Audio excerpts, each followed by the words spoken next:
Hi Andy. So welcome back to our communicative English classes.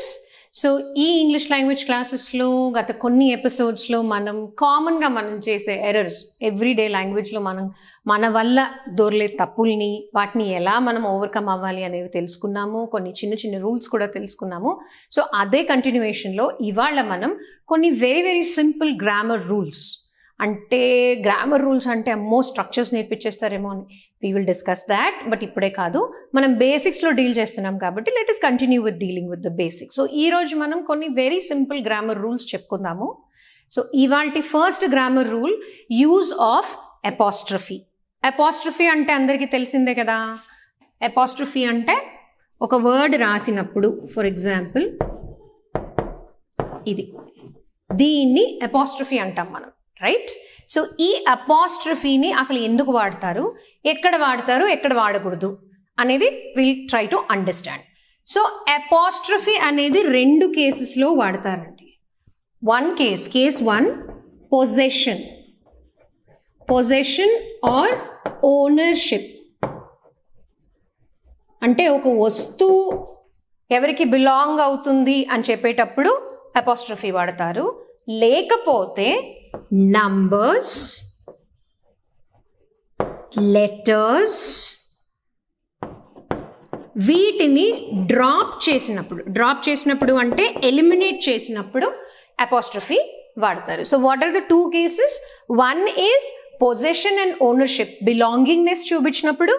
రెండు, నంబర్స్ని కానీ లెటర్స్ని కానీ drop చేసినప్పుడు మాత్రమే అపాస్ట్రఫీ వాడతారు. మనలో చాలా మంది ప్లూరల్ వాడినప్పుడు కూడా, ప్లూరల్ అంటే more than one digits express చేసినప్పుడు చాలా మంది అపాస్ట్రఫీ వాడతారు. అది రాంగ్ యూసేజ్. రెండు కేసెస్లో అపాస్ట్రఫీ వాడాలి. ఒకటి పొజెషన్ కానీ ఓనర్షిప్ కానీ కన్వే చేయడానికి, లేదంటే లెటర్స్ కానీ నంబర్స్ కానీ డ్రాప్ చేసినప్పుడు, ఎలిమినేట్ చేసినప్పుడు, వదిలేసినప్పుడు అపాస్ట్రఫీని వాడతారు. సో ఇలాంటి వాటిలో మనం కొన్ని కేసెస్ ఈరోజు చూద్దాము.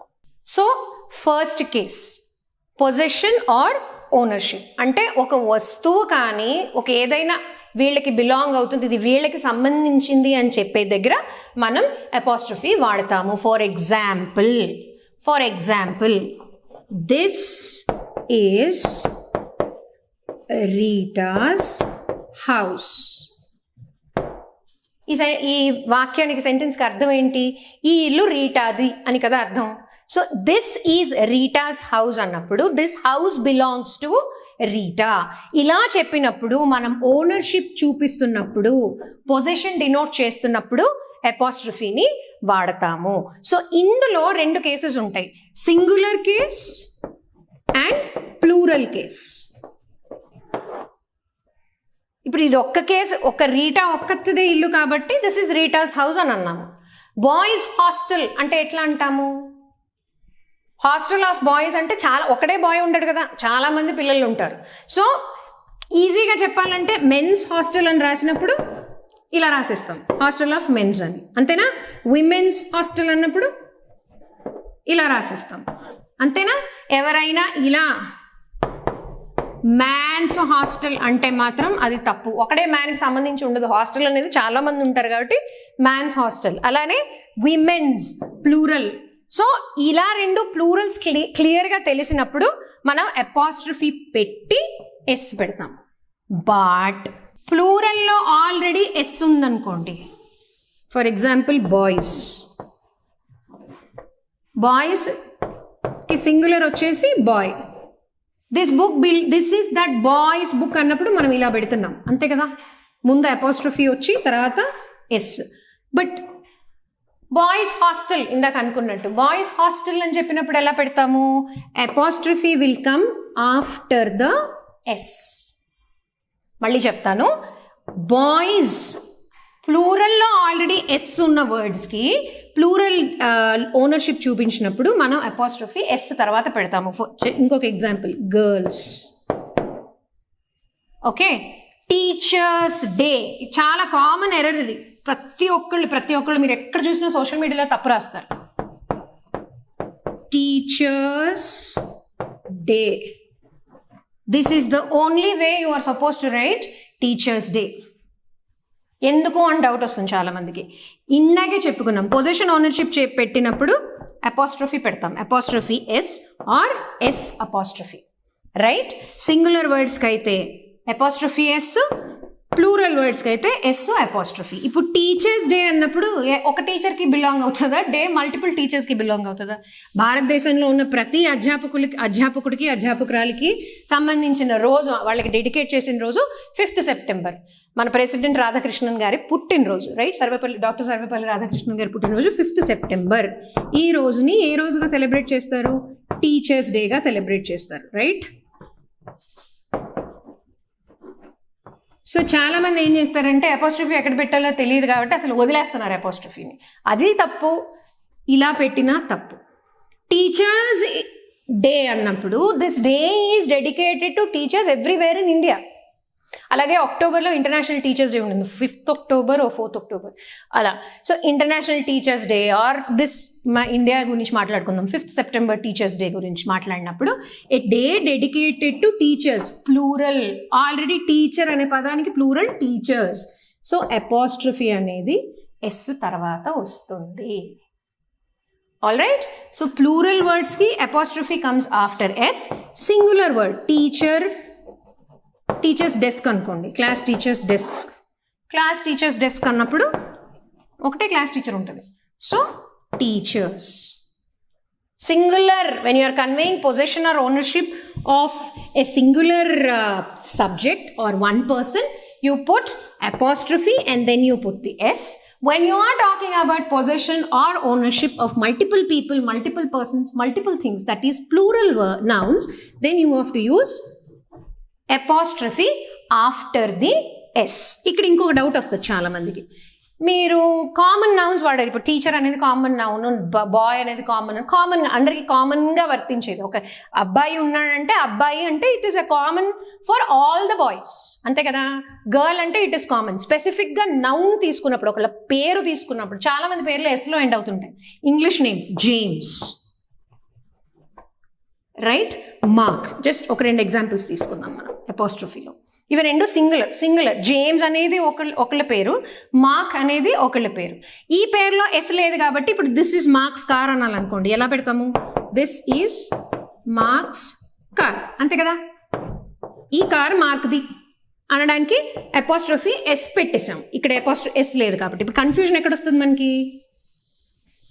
నౌన్ కూడా సింగులర్ అయినప్పుడు, నౌన్లో ఎస్ ఉన్నప్పుడు అపాస్ట్రఫీ ఎక్కడ పెట్టాలి, ఇదే డౌట్ ఇప్పుడు చాలా మందికి. సో దీనికి ఆన్సర్ ఏంటంటే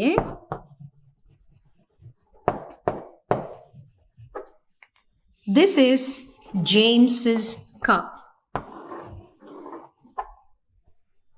అతని పేరు ఎస్లో ఎండ్ అయినప్పుడు ఈ ఎస్కి మీ అపాస్ట్రఫీ ఎస్కి సంబంధం లేదు, అందుకని this is James car.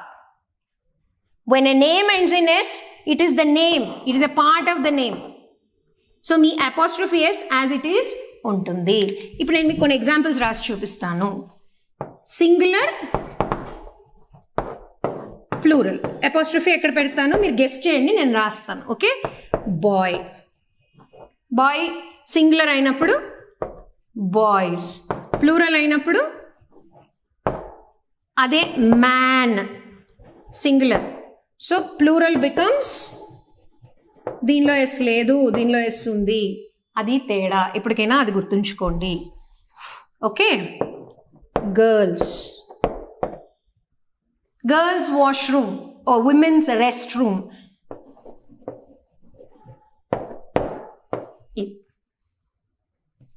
Then woman అనుకుందాం. Okay, this is that women's bag. ఆవిడ బ్యాగ్ ఇది అన్నప్పుడు సింగిల్. విమెన్స్ టైలర్, ఒక్క ఆవిడకి కుట్టాడు కదా ఆయన బట్టలు, మల్టిపుల్ ఆవిడకి కుడతారు. So women's tailor. ఎక్కడైనా తప్పు చూస్తే ఈసారి కరెక్ట్ చేయగలగాలి. ఓకే, ఇది first case of using apostrophe. First case of using అపాస్ట్రఫీలో ఏమనుకున్నాం మనం, ఓనర్షిప్ కానీ బిలాంగింగ్నెస్ కానీ చూపించినప్పుడు అపాస్ట్రఫీ ఎస్ వాడతాము. ఎక్కడ వాడతాము? సింగులర్ అయితే అపాస్ట్రఫీ వచ్చి ఎస్ వస్తుంది, ప్లూరల్ అయితే ఎస్ ఉన్న పదాలకి అపాస్ట్రఫీ తర్వాత వస్తుంది. ఒకవేళ ఒక మనిషి పేరులో కనుక ఎస్ ఉంటే అపాస్ట్రఫీ ఎస్సే వస్తుంది. సో ఇది మనకి అపాస్ట్రఫీ యొక్క first condition is possession or ownership. నా సెకండ్ కండిషన్ ఏమనుకున్నాము? ఎలిమినేషన్ ఆర్ డ్రాపింగ్, ఇది చాలా easy, of digits or letters. ఇదే కదా, elimination of digits or letters. So ఎలా చేస్తారు? ఇది సింపుల్గా ఎక్స్ప్లెయిన్ చేస్తాను. ఇది కాంట్, కెనాట్, ఈ రెండింటికి తేడా ఏంటి? ఇదొక పదం ఇదొక పదమా? కాదు. కెనాట్కి షార్ట్ ఫామే కాంట్. ఆర్ ఇంకోలా రాస్తాను, ఇది ఇప్పుడు ఈజీగా అర్థమవుతుంది. ఇంకా cannot long form, can't short form. అలాగే డిడ్ నాట్కి షార్ట్ ఫామ్ ఏమవుతుంది? ఆలోచించండి, నేను ఇంకో పదం రాస్తా ఈలోగా. వీటన్నిటికీ షార్ట్ ఫామ్స్ ఆలోచించండి ఏముంటాయి. డిడ్ నాట్ చూద్దాం. డిడ్ నాట్ అంటే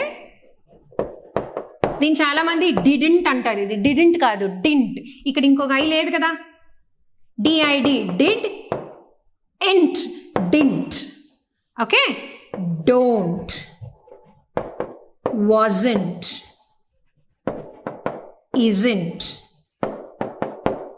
ain't. ఇది కష్టం, బట్ బికాస్ మీకు తెలియాలి కాబట్టి I have written it there. So ఈ పదాలన్నిట్లో observe this column. First look at the left hand side column. లో ఏం రాసాం మనము? నెగటివ్ కాంటేషన్స్ రాసాం, నెగటివ్ మీనింగ్ వచ్చే వర్డ్స్ రాసాం. కెనాట్ అంటే చేయలేను, ఓకే. డిడ్ నాట్ అంటే చేయలేదు, డు నాట్ అంటే చేయొద్దు, okay. Was not, is not, లేదు, పాస్ట్ టెన్స్ లేదు, రైట్. సేమ్ దీన్నే మనం షార్ట్ ఫామ్ లో ఎలా కన్వే చేస్తాము? ఈజ్ నాట్ కి ఇజంట్ అంటాం, వాజ్ నాట్ కి వాజంట్ అంటాం. సేమ్ వే డూ నాట్ కి డోంట్ అంటాం, డిడ్ నాట్ కి డింట్. ఇప్పుడు అనుకున్నాం డిడ్ంట్ అనకూడదు, డింట్ అనాలి. కెనాట్ కి can't. am not usually return language లో వాడతారు. నావెల్స్, ఇంగ్లీష్ నావెల్స్ ఎలా చదివితే ain't అని వస్తుంది, ఓకే. ఐఎమ్ నాట్ అనమాట. నౌ ఈ వర్డ్స్ అన్నిటికీ తేడా ఏంటి? జస్ట్ డిడ్ నాట్ చూడండి. పోనీ డిడ్ నాట్ లో డిఐడి ఎన్ఓటి, ఇది ఫ్రేజ్. ఇక్కడికి వచ్చేటప్పటికి డిఐడి ఎన్టీ అంటే ఏం మైనస్ అయిపోయింది? ఓ మైనస్ అయిపోయింది ఇక్కడ, రైట్. సిఏఎన్ఎన్ఓటి వచ్చేసి సిఏఎన్టీ అయింది. సో ఒక ఎన్ ఒక ఓ డ్రాప్ అయింది, రైట్. డిఓఎన్ఓటి డిఓఎన్టీ ఇక్కడ కూడా ఓ డ్రాప్ అయింది. డబ్ల్యూఏఎస్ఎన్ఓటి వాజ్ నాట్, దీనిలో ఏమైంది? ఇక్కడ కూడా ఓ మైనస్ అయిపోయింది. ఐఎస్ఎన్ఓటి ఐఎస్ఎన్టీ, సో ఏం మైనస్ అయింది? ఓ మైనస్ అయింది. సో ఇలా మనం లెటర్స్ని ఎప్పుడైతే ఎలిమినేట్ చేస్తామో, ఒక్కొక్క లెటర్ని డ్రాప్ చేసాం మనం to make the word short. So ఎప్పుడైతే మనం లెటర్స్ని డ్రాప్ చేస్తామో అప్పుడు మనం అపాస్ట్రఫీ వాడతాం టు డినోట్. ఇక్కడ ఒక లెటర్ని రీప్లేస్ చేసాము, లెటర్ని మిస్ చేసాము, డ్రాప్ చేసాము అని డినోట్ చేసినప్పుడు మనం అపాస్ట్రఫీ వాడతాము. యూజువలీ డింట్, డోంట్, కాంట్కే వాడతారు అపాస్ట్రఫీ. బట్ షార్ట్ హ్యాండ్ నేర్చుకునే వాళ్ళు, రన్నింగ్ నోట్స్ రాసేవాళ్ళు, నోట్ మేకింగ్ చేసేవాళ్ళు కూడా చాలా మంది ఇలా రాస్తారు. ఫర్ ఎగ్జాంపుల్ సైకలాజికల్ క్లాస్లో రాస్తున్నారు నోట్స్. సైకిల్ బొమ్మ అయితే గీయలేరు కదా, సో ఎలా ఏం రాస్తారంటే ఇలా రాస్తారు. దీని అర్థం ఈ పదం నాకు రాక కాదు, దీన్ని నేను షార్ట్ ఫామ్ చేసుకున్నాను నాకు అర్థం కావడానికి అని. So whenever you see N apostrophe between a word, understand that it is the shortened form of that particular given word. Just like I said cannot, can't. We have dropped the letters N and O here. So that is why we have used this apostrophe, can't. Okay. ఇప్పుడు ఇవి letters. Numbers ఎక్కడ drop చేస్తాము? ఒక అంకె రాసినప్పుడు నంబర్లు అయితే drop చేయలేం కదా. సో నంబర్స్ డ్రాప్ చేసేది యూజువల్లీ డేట్లో చేస్తారు, ఇయర్ రాసినప్పుడు. For example, just for example 15th August 2020 ఇది డేట్ అనుకోండి, ఎగ్జాంపుల్ డేట్ రాశారు. దీన్ని షార్ట్ అండ్ ఫామ్లో ఎలా రాస్తారు? ఇలా రాస్తారు. What does this denote? ఈ ముందర 20ని తినేసాం మేము. ఈ అపాస్ట్రఫీ వాడినప్పుడు నంబర్ని ఎలిమినేట్ చేసినట్టు. ఇక్కడ 2 నంబర్లు ఎలిమినేట్ చేసాం. ఓకే, ఇప్పుడు నాకు ఇక్కడ నేను మీకు అపాస్ట్రఫీ చెప్తున్నప్పుడు నాకు ఇప్పుడు ఇంకో కాన్సెప్ట్ తట్టింది. ఇక్కడ ఆ కాన్సెప్ట్ కూడా చెప్పేస్తాను. ఈ డేట్ చూడండి, కామన్గానే ఉంది కదా డేట్ చూస్తుంటే. 15th August 2020. ఇప్పుడు నేను చెప్పింది ఏంటి? ఒకవేళ ఈ 20ని మనం కనుక ఎలిమినేట్ చేయాలనుకుంటే పైన ఒక అపాస్ట్రఫీ పెట్టాలి, because we are dropping the number. Now observe this date very carefully. దీనిలో మీరు ఇంకొక కొత్త ఐడియా, అంటే నాకు తెలియదు మీకు తెలుసో లేదో, but just for the knowledge of everybody, ఇందులో మీకు కొత్తగా కనిపించింది ఏముంది? ఇది కామన్, రైట్? ఇది రాసినప్పుడు ఇలా రాయకూడదు, ఇది పైకే ఉండాలి, పవర్గానే ఉండాలి. ఓకే, సో 15th August 2020లో ఇప్పుడు మనం నేర్చుకుంటున్న ఇవాళ మనం డిస్కస్ చేస్తున్న కేసు అపాస్ట్రఫీ కాబట్టి మనం ఇది 20 రాసాం. బట్ ఎంతమందికి ఇక్కడ కామా ఎందుకు పెట్టానని తెలుసు? 15th August 2020 or 15th August 2020 or 2020, whatever you say. Why this comma? How many of you can tell? How many of you know why I have put that comma there? Answer is simple అండి. ఈ 15th August అనేది ప్రతి ఏడాది వస్తుంది.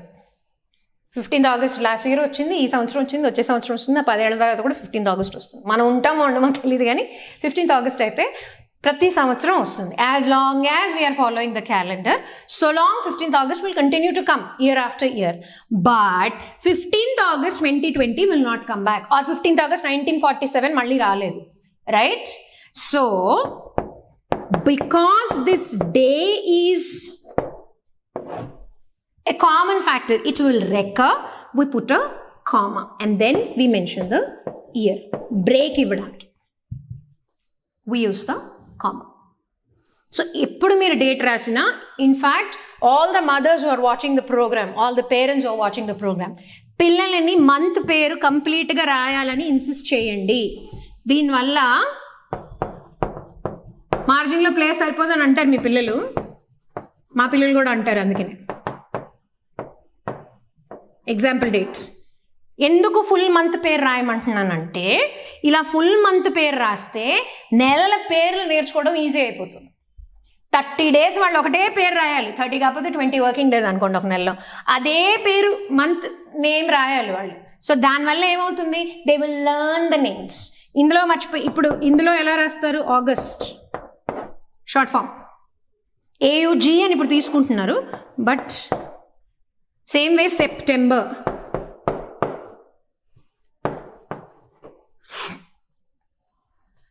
ఇలా encourage చేయకండి పిల్లల్ని. Encourage your children. In fact you also please ensure that you right the name of the entire month. దీనివల్ల స్పెల్లింగ్స్ వస్తాయి పిల్లలకి, మంత్ స్పెల్లింగ్స్. మనం చిన్నప్పుడు క్యాలెండర్ చూసి బరికేసేవాళ్ళం సమ్మర్ హాలిడేస్లో, అలా అక్కర్లేదు.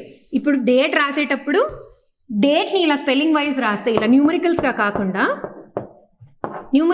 కాకుండా స్పెల్లింగ్ వైజ్ రాస్తే పిల్లలకి నెలల పేర్లు ఈజీగా వచ్చేస్తాయి.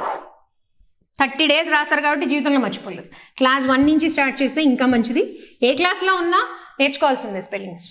ఓకే, సో అది story of apostrophe. 2 cases. Case 1 possession or ownership. Case 2 elimination or dropping of digits and letters.